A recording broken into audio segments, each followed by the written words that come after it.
This is Software Engineering Radio, the podcast for professional developers on the web at se-radio.net. SE Radio is brought to you by the IEEE Computer Society and by IEEE Software Magazine. Online at computer.org/software. For Software Engineering Radio, this is Robert Blumen. I have with me today James Strong.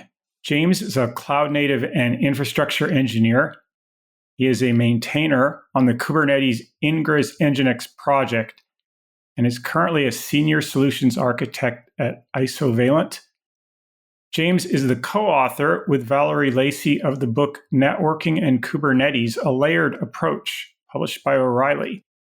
And that will be the subject of our conversation today. James, welcome to Software Engineering Radio. I'm super excited to be here, Robert. I love talking about networking. I love going as deep as possible. It's also be interesting to talk about networking without diagrams. So we'll see how well we can describe things together. Yeah, that is a common challenge that we face on Software Engineering Radio. Unless there's anything else you'd like to say about your background, we can dive right in. That's a pretty good wrap up. I say that now when we're going to talk a lot about software engineering. And a lot of the times these days, I'm talking to a lot of network engineers who are getting just into Kubernetes and the cloud native space. So a lot of those questions, I had the same when I started. I thought I wanted to be a network engineer. I was on the path to try to get a CCIE. The cloud just came around. I was like, this is very interesting.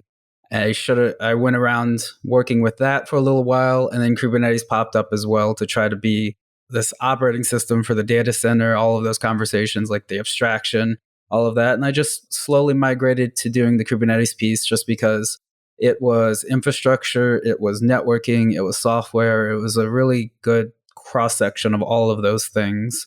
So yeah, that was a real quick overview of just, I've been through that transition and hopefully I can have a intelligent conversation about that. And I answered a lot of questions last week in KubeCon about how to go from being a network engineer to working on Kubernetes networking.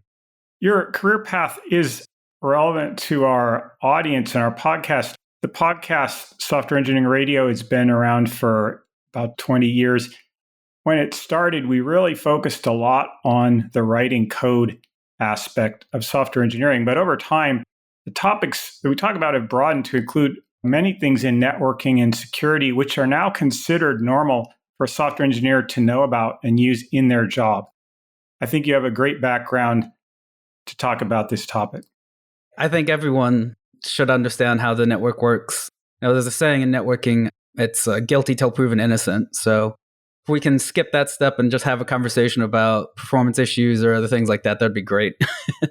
We'll be talking about the Kubernetes network. We have some existing content on Kubernetes, in particular 445 on eBPF and 586 on VPCs, and a bunch of other Kubernetes topics in the archive, but nothing specifically about the network. I'm going to say, to introduce this, when I started looking at Kubernetes, it differs from other distributed systems. Many distributed systems, you have some hosts, you have a network, you run the service on the hosts and they use the host network. That is not how Kubernetes works. What is the big difference? I would like to challenge that assumption because I hear that a lot where, again, having this conversation with folks who are just getting into Kubernetes, one of the big things that I've learned while going through this and troubleshooting and helping doing, standing up Kubernetes clusters and migrating applications to Kubernetes is that Linux networking, it's still, if you have a Linux networking background, you understand how interfaces work, how IP addresses get signed, how routing works. You just need to learn how Kubernetes talks about it from that perspective. So you're still setting up network interfaces. So there are abstractions and software that do it for you instead of having someone else do it. So you're not putting in a ticket to get an IP address and get a sysadmin to set up a network interface. There's software that does it for you. And one of those abstractions, and I'm sure we'll talk about this more, is the container network interface. So Kubernetes relies on the routing of the underlying hosts as well as the software, the container network interface, to set up the networking for us. Kubernetes doesn't know about the underlying networking from that perspective. So it expects that nodes can talk to each other. So there are some underlying expectations and assumptions. And then there's also just, again, it is just Linux networking from that perspective. I want to talk at a high level. I start out with my initial premise that Kubernetes is different than a standard distributed system, and you're pushing back on that. So maybe if you could bear with me a bit.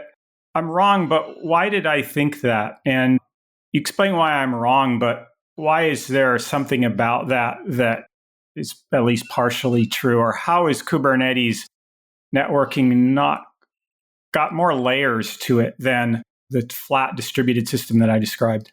I would say that I think we're both right, is that it is still just Linux, but there are layers of abstraction on it. So when Kubernetes starts a pod and says, I need a pod, there are several things that happen. And we can walk through that and maybe go specifically into the networking side of that.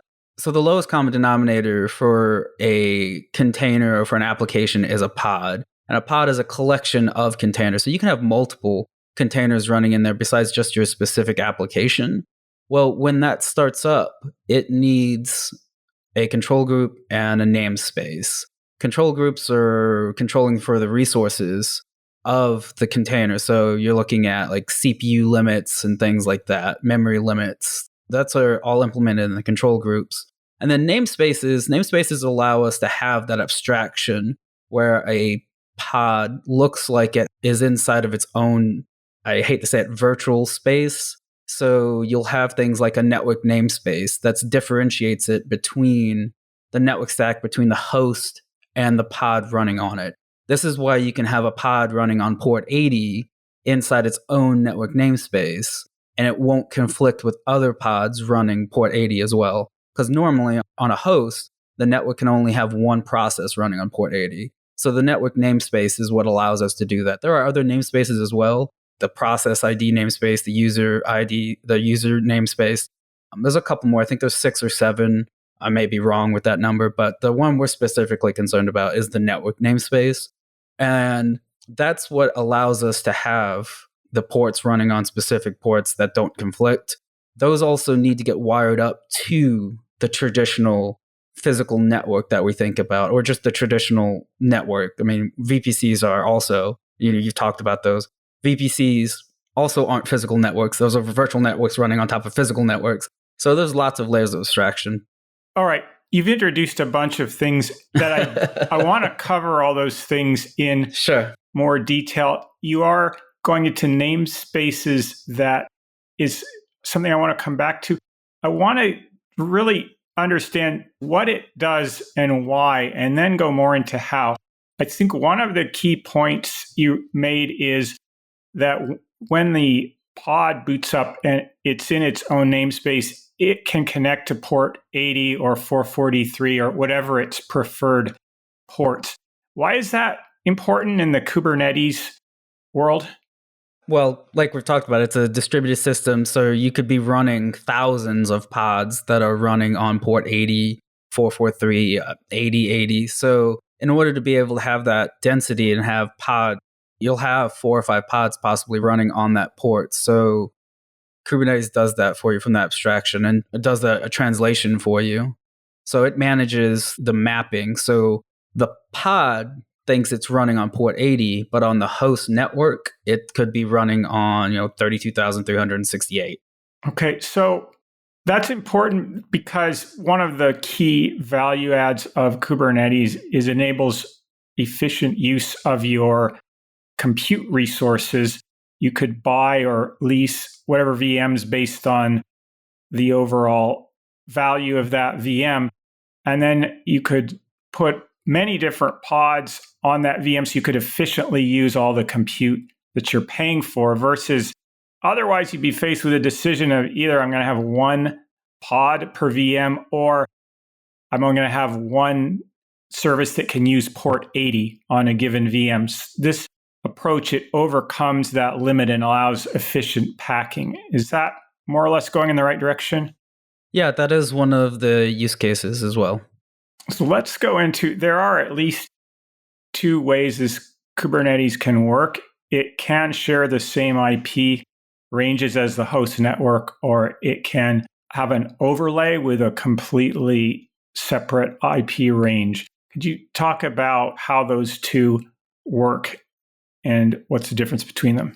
Yeah, so you can have, I think Cilium calls it a direct routing mode, and a VPC CNI, so in AWS, it runs very similar to what you're talking about, is that the pod CIDR range is, so that's the IP address ranges that get assigned to pods running on the network, are routed the same way that a host network is. So everybody knows how to reach those pods without having to do any other layer of abstraction. With something like VXLAN, that gets encapsulated and it gets shared between the hosts over that encapsulation tunnel, so that VXLAN tunnel. So it's another layer of abstraction from that perspective. You'll get a little bit of a performance hit because you are doing extra packet encapsulation and sharing that over UDP between hosts. So it all depends, again, what you need from that perspective. So if you have issues if you have IP address issues like the space, VXLAN could be helpful from that perspective. But if you could, I would use direct routing from that perspective. There's one less layer to worry about. The choice of those two would be determined by something you just mentioned, which is the CNI, and Cilium being an example. Say more about what the CNI is. So the CNI is a project that helps abstract all of the networking stuff that we're talking about. So adding, deleting, updating the host networks, the IP addresses, all of that. So when we think about Kubernetes as a whole, Kubernetes is made up of a collection of software that works together. And even the container runtime is another piece of software. So the container runtime interface has a specification. The Kubernetes or the container network interface has a specification that people implement, that projects implement. Cilium is one of them. There's others out there, Flannel, AWS, all the major cloud providers have their own CNI for working on their cloud networks. Even storage has a runtime or a storage interface. So all of these collections of software talk to each other to enable the distributed system that is Kubernetes. So when a pod comes up, there's another piece of software that's running on there. That's the kubelet. The kubelet's going to say, hey, I need to run this pod. And it does that by having a conversation with the CNI. And so you can have a CNI installed that will do specific things for you. And Cilium is one of those. In Kubernetes, it's really a control plane. And when it needs to do something, it's pretty agnostic about how it's going to happen. It says, I need storage, I need networking, I need a container. And then it delegates to one of these interfaces that knows how to do that on the specific infrastructure where it's running. Is that more or less what you said? That is a much more succinct way of saying what I just said, yeah. Okay, great. Now, if I'm running a managed Kubernetes on one of the major cloud providers, I'm going to assume that cloud provider is opinionated on I should use their recommended or their branded CNI that works with their networking, versus if I'm standing up a Kubernetes cluster that I'm going to manage, then I have to choose the CNI. Is that so far correct? Yes, but it is also changing. So again, I have the most experience with Cilium. So Cilium is an approved CNI that can run on those clouds.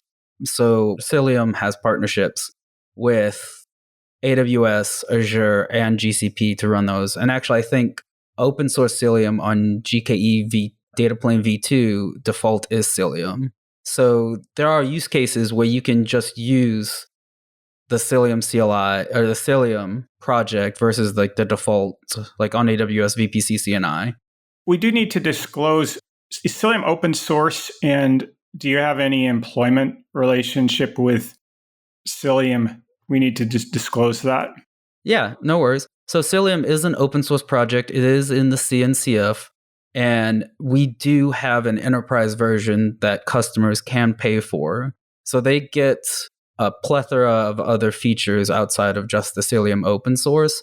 And they get folks like me to help them with their implementations and support. Great. Now, in standing up Kubernetes cluster, if there are more than one CNIs that could work in that environment, what are some considerations that go into selecting the one that you will run? It's always around the use case. So in that time frame we were talking about it, I also used to be a consultant. So really it's what's the use case? What do you need to do? So there are certain features and functionality that are available in CNIs. One of the examples we always talk about is network policies. So another thing to discuss and talk about, all pods can communicate with other pods. That's one of the pieces of the networking philosophy in Kubernetes. The problem with that is a security aspect. So there is no default network policy that's running in there. So if you want to restrict who can talk to who on the network in a Kubernetes cluster, you have to use a CNI that supports network policies. So that's one of the base things you should look at from that perspective. And what I was talking about, Cilium supports that. There are others, Calico.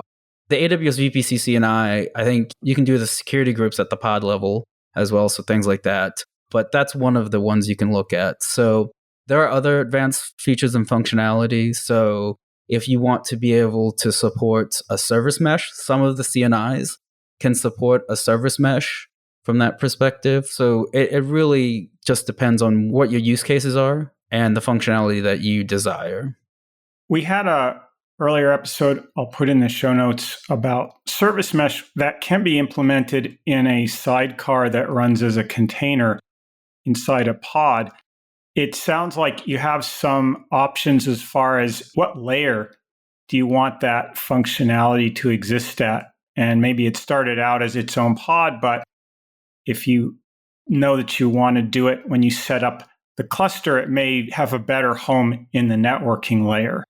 So yeah, Istio does use a sidecar proxy with Envoy. I think they have a new mode called ambient mode that doesn't use a sidecar proxy, but Cilium doesn't use a sidecar proxy. It uses eBPF to do that routing for you for this service mesh routing.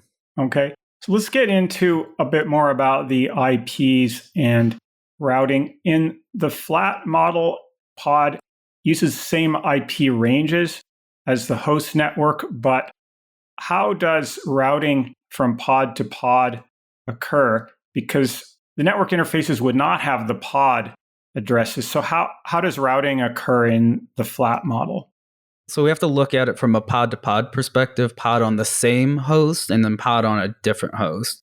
So again, I'll go with the example that I'm aware of. So Cilium, when it runs, it knows what pod IP address ranges are running where, and it installs those routes on the hosts for you. So if you're talking to like 10.1 from one host and your pod's the destination is 10.2 on a different node, it's going to do that routing for you. So it will have the routes installed on there and it will route that traffic for you.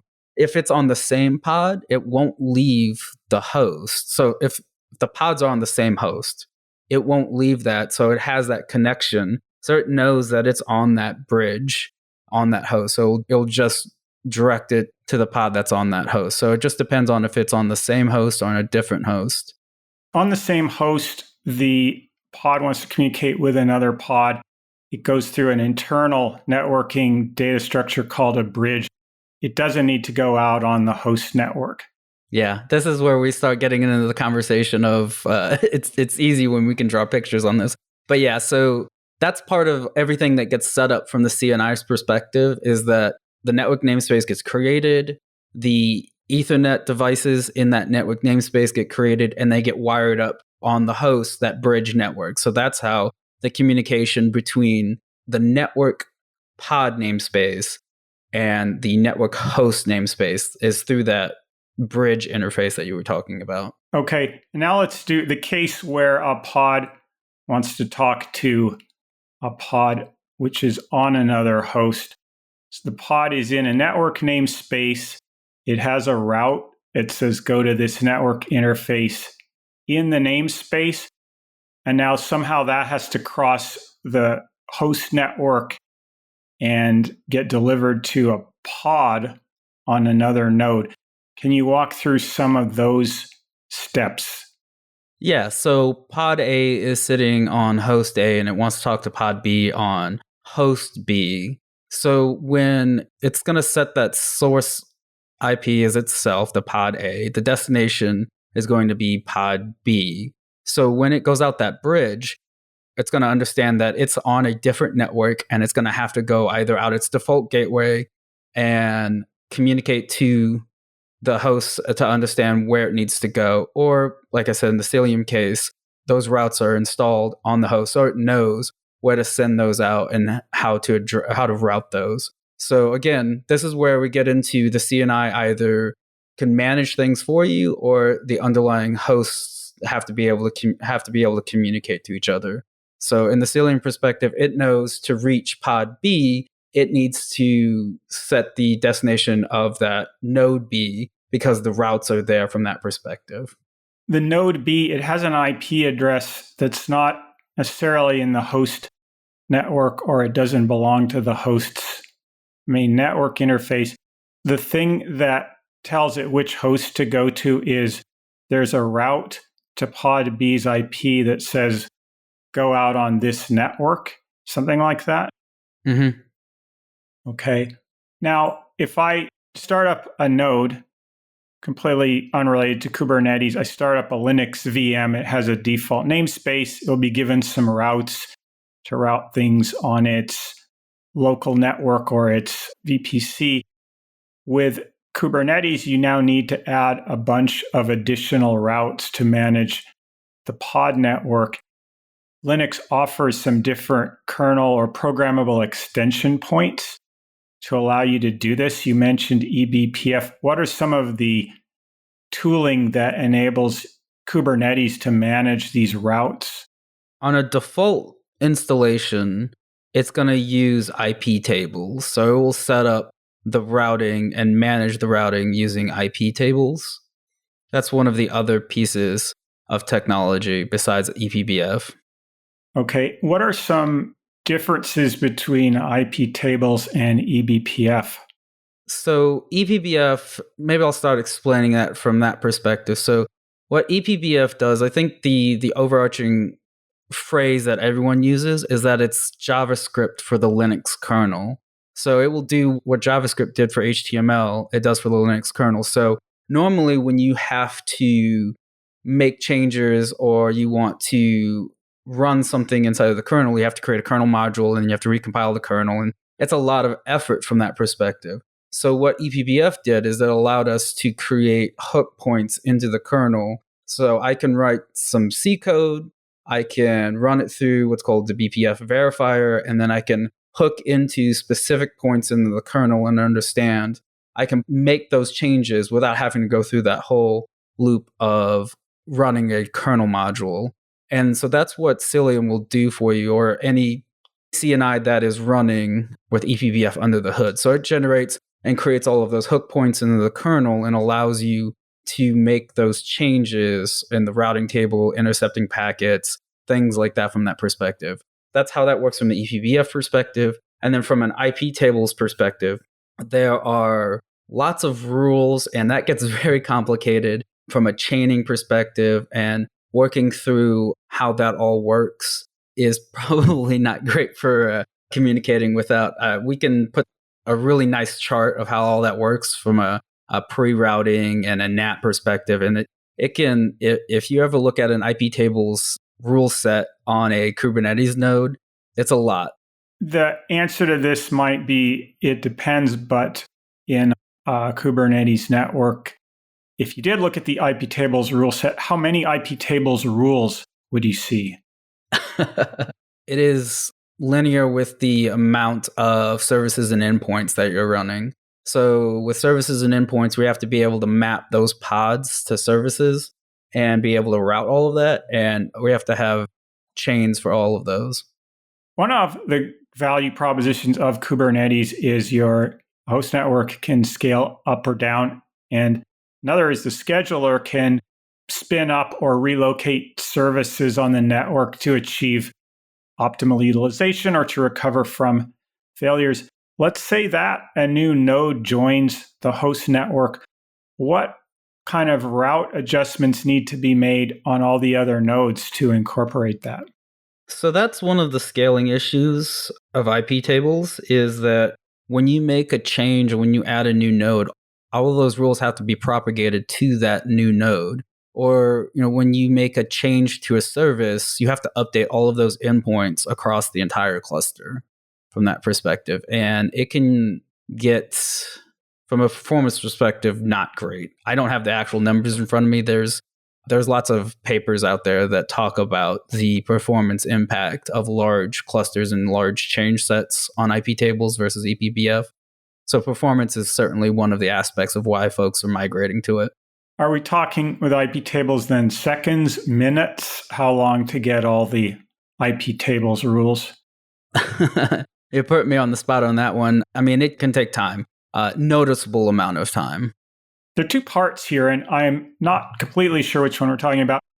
You bring the new node into the host cluster. That new node needs to have its own IP tables or eBPF rule set so it can route to the other nodes. And then the entire rest of the network needs to have at least a few rules added to route to the new node. Which of those is more impactful or takes longer? I wouldn't have a direct answer for you. As being a dynamic nature, so a new node's going to come up. Kubernetes is going to do that balancing act for you. So it's going to shift workloads to that new node, and then everything has to be refactored from that perspective. And there's a point I want to make sure if I've understood this correctly. The pod does run in its own network namespace. Are these routing rules added on a per namespace basis? So each pod might have a slightly different set of routes? Yeah. Okay. And then maybe we can get into now what parts of Kubernetes are interacting with the namespaces and the kernel extension routing scripts? That's going to be the kubeproxy and or the container network interface. So as things are changing, we're watching the endpoints, we're watching the pods come up and down, and those are the two pieces that are mostly responsible for that. So we haven't talked about the kubeproxy. What is that? The kubeproxy, again, like we talked about, the Kubernetes project, it has lots of different pieces of software, and kubeproxy is one of them. And it runs on each node, and it helps define all of those pieces. So if you say, I have this service with these endpoints, it's going to set up and run those IP tables rules for you and set all of those up for you. So that's the piece that's watching all of that. The CNI can do that, and there are some that replace the kubeproxy altogether. It has the word proxy in its name. Is it anything like other things called proxy, like reverse proxies that we run in front of a cluster? It is the network proxy. So it's the one that's, again, setting up all of those IP tables rules and making sure that everything's available from that perspective. So yeah, it's proxying all of the pods to services communication or all of the communication in the cluster. And that's a per node or a per pod cardinality? Yes. Because it's running, the kubeproxy is running on each node, just like a CNI was running on each node. So there's specific software that runs on all of the nodes for that perspective. And kubeproxy is one of them. But it is managing the services and the endpoints for all of the pods and deployments and services. So that's why I answered the yes to your question. There's another part of the control plane we've not yet talked about that plays a role, networking the kubelet. Explain what that is. The kubelet has two main roles. So the kubelet on a host is the one that is watching when a pod gets scheduled to it. It's going to start up that pod and kickstart all of the other things that we've talked about. But the kubelet also does health checks. So if you have health checks defined in your pod spec, it's the one that's going to be running those checks for you so that you make sure that the pods are healthy when you're up and running. At what point when the pod's being started up is it given an IP address, and by who or what? That's the interplay. So the kubelet is the one that has the communication with the CNI, so the container network interface. So a pod gets scheduled, the kubelet kickstarts the process and asks the CNI for an IP address and to create that interface in the namespace. And the CNI, based on how the network is architected, it has chunks or ranges of IP addresses that it knows are safe to hand out to a particular node, something like that? Yeah, so when you start up a Kubernetes cluster, it asks for what that range is, and then it carves up that range for all of the nodes in the cluster. So depending on how big the pod range is, will depend on how many nodes can run in the cluster. You can look at something like the AWS VPC CNI, where it actually has math set up. So saying that depending on the node size will depend on how many pods you can run on the cluster. So an M5 large can run 30 pods. I think it's 29 pods. So if you want to run more than 29 pods because of that restriction on the networking on the host, then you have to run a larger instance. So there's things like that. So when you're architecting a Kubernetes cluster, the network size does matter for the size of the cluster. Are there decisions you could make about IP ranges or network size that might turn out later to be not great decisions, but are quite difficult to revert if you don't like them? Yeah, so there are some things like if you have pods that you want to communicate across different clusters, they have to have a distinct pod IP address range. So there are issues from that perspective. Again, the sizing is an issue, but there are other tricks. I keep talking about AWS because that's the one I have the most familiarity with for the past few years. So on EKS, you can add secondary ranges now. You can also increase the VPC. You can add another range to the VPC, and then you can add another range to the pod CIDR ranges. So they allow you to do things like that. So if you've properly scaled the cluster from a instance size perspective, but not the IP address ranges, there are some tricks you can do after the fact. But it does require some planning, especially when you're doing multi-tenant or you're doing multi-cluster and having communication across clusters. So from a networking perspective, you still have to do what I would consider like traditional network architecting, making sure you have the pod IP address ranges properly set up, especially if you're doing the flat networking that we've talked about in VPCs. In VPC design in general, like if you're going to peer VPCs, they can't have overlapping ranges. So there's lots of discussions. So I think the traditional networking engineering skills are still there even in a cloud native and a Kubernetes cluster perspective. You may be involved in different planning circumstances then based on, for cost reasons, you want some pretty large machines, but you have a very small type of pod. So you're going to be running lots of pods per machine versus you have some really memory intensive service where you're going to dedicate an entire machine to that. And those type of considerations would figure into how large your IP ranges need to be. Am I going more or less in the right direction with that? Yeah. I have customers who are running machine workloads on Kubernetes where it is a single pod running on a single node. And there's also networking tools that would, like ingress-Nginx or any ingress controller, you can have running on an individual node. So again, lots of planning that's involved based on use cases and what workloads you're going to be running on the cluster. Again, conversations with the platform team or with whatever team's managing your cloud and Kubernetes clusters. Okay. There's another Kubernetes resource that is very tightly tied to the network. You've mentioned a few times the idea of a service, which you might not know that that's a Kubernetes resource when you hear it because the word service is so ubiquitous in this type of engineering. There is a particular thing called a service. What is that?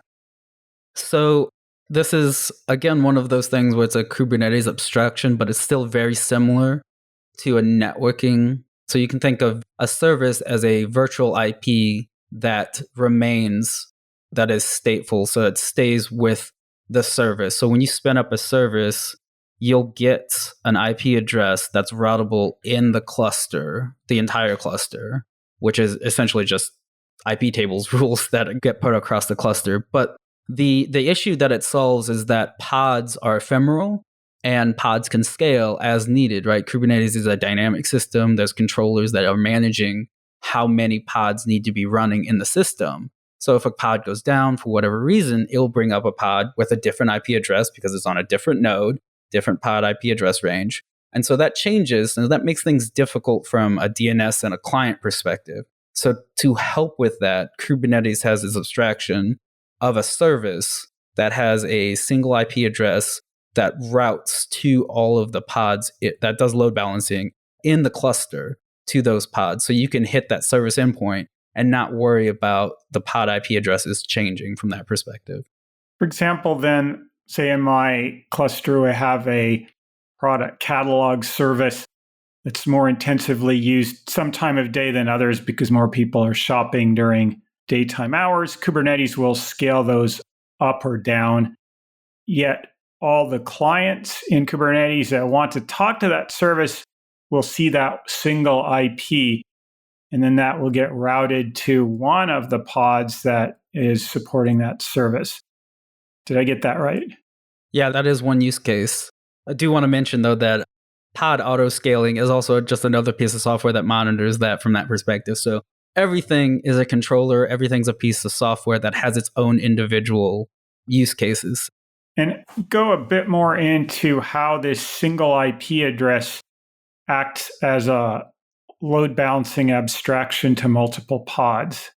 Yeah, so if you see there's a configuration option when you start up a Kubernetes cluster, that's the service CIDR range.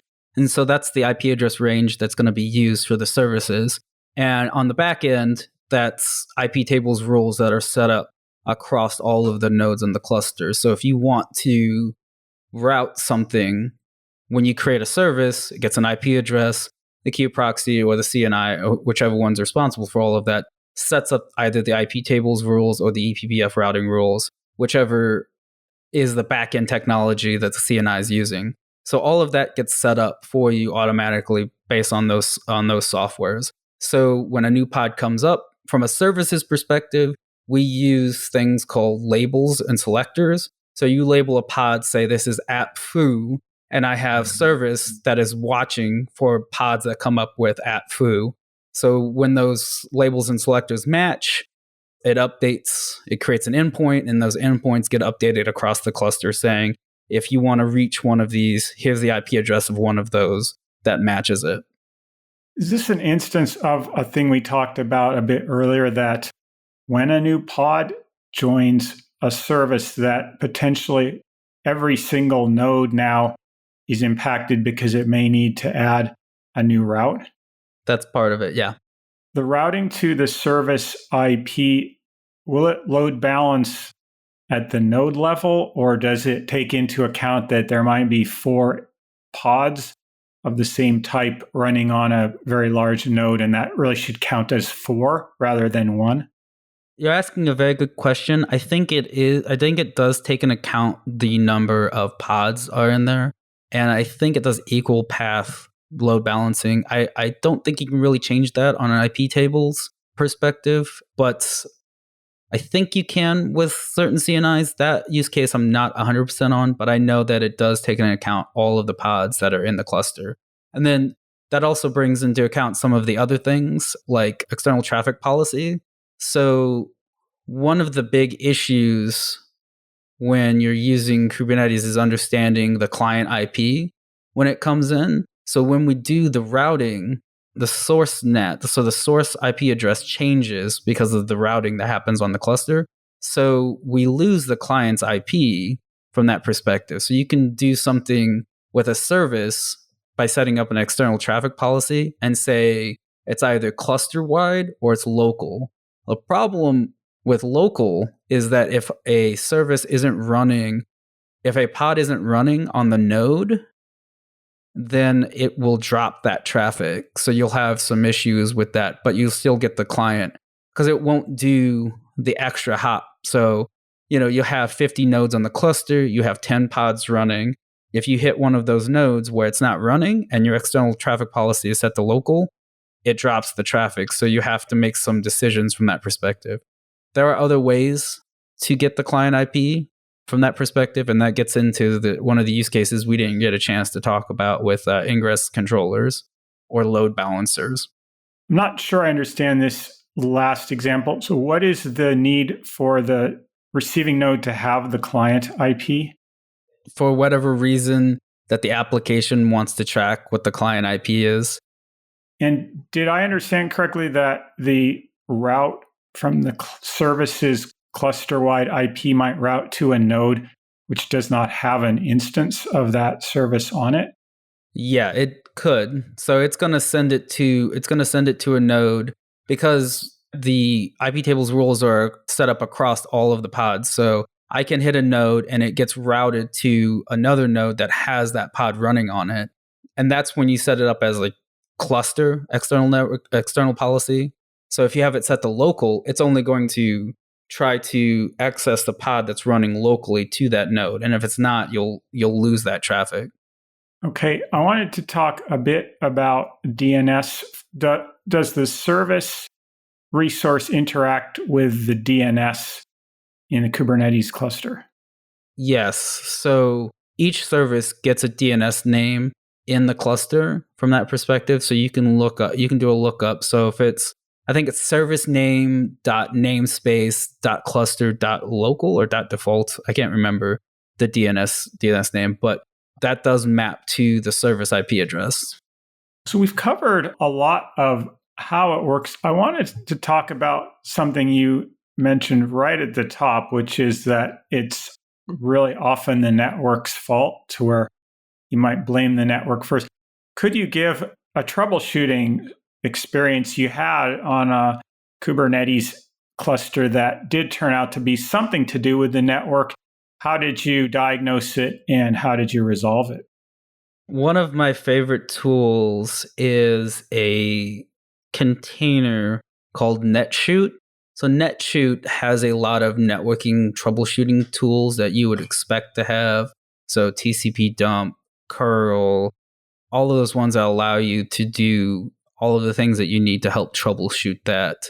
So you can start up that pod and then you can start diagnosing what the issues are. If it's a DNS issue, can I do an internal DNS lookup, but can I do an external DNS lookup? Things like that from that perspective. There's also a really cool tool to help diagnose and just look at network connectivity, and it's called Goldpinger. I think it's by the Bloomberg Group. Yeah, it's a great name, but what it does is it sets up a daemon set, and a daemon set sets up a pod on every node in the cluster, and then they all start talking to each other and they start pinging each other. And then you can have like a graph UI and you can see where there's connectivity issues in the cluster. So between those two pieces of software, I like to use those to help troubleshoot issues. I haven't really had a chance to use the ephemeral pods that just came, I think they just came GA, maybe 128, 129, I can't remember. But you can attach like a network pod to distrolist pods that don't have a shell and things like that. I haven't had a chance to use those, but that would be really helpful from that perspective. And the last one that we did that I looked at is that the kubelet kept killing a pod off.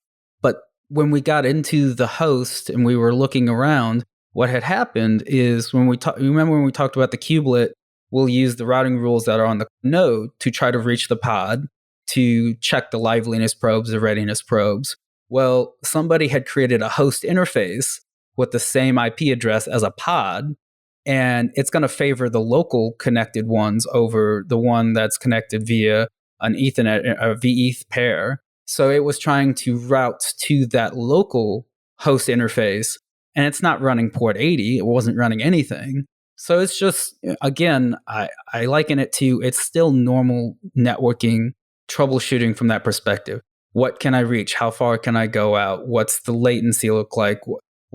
Still trying to go through the normal networking troubleshooting with the little extra of the Kubernetes abstractions that we've talked about today. That is a great example. That reminds me of another question I wanted to ask.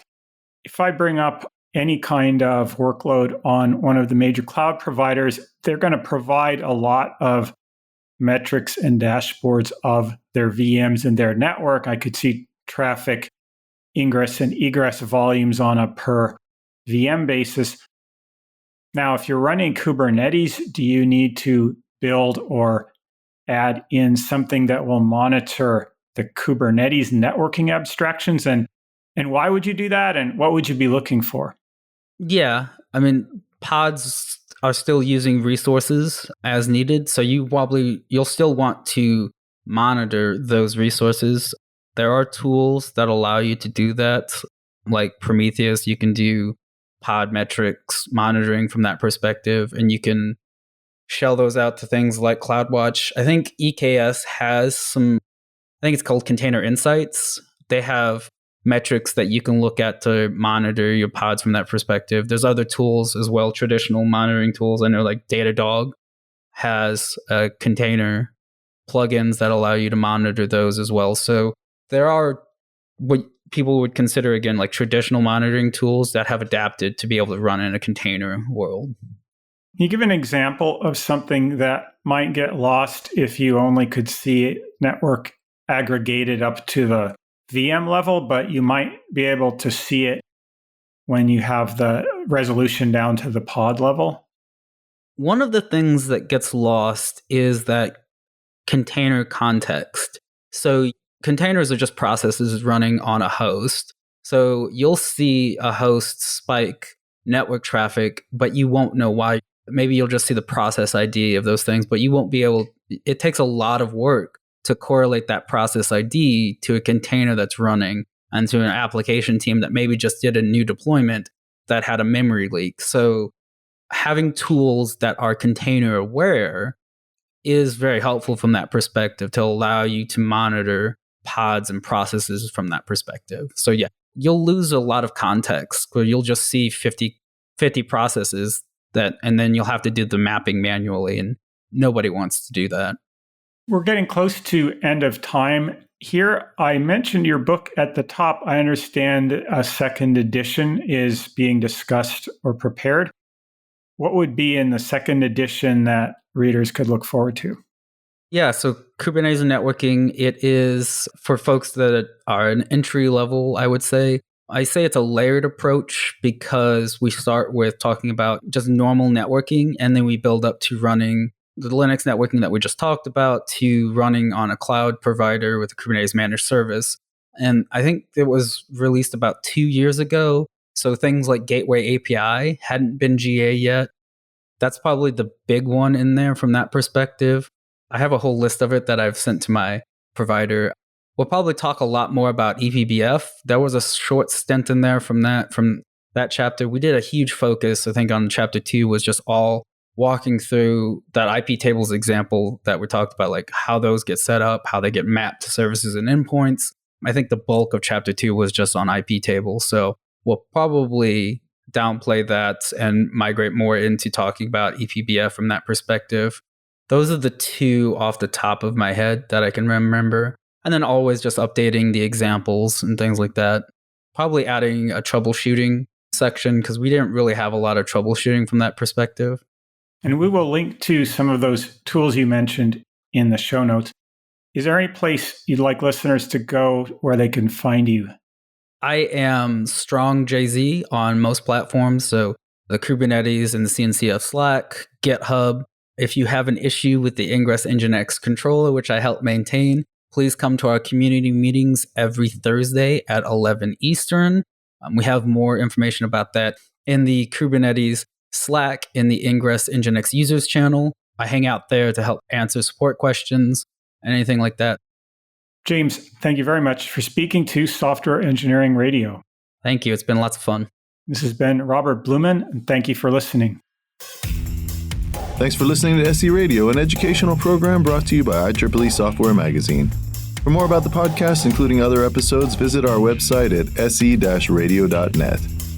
To provide feedback, you can comment on each episode on the website or reach us on LinkedIn, Facebook, Twitter, or through our Slack channel at seradio.slack.com. You can also email us at team@se-radio.net. This and all other episodes of SE Radio is licensed under Creative Commons License 2.5. Thanks for listening.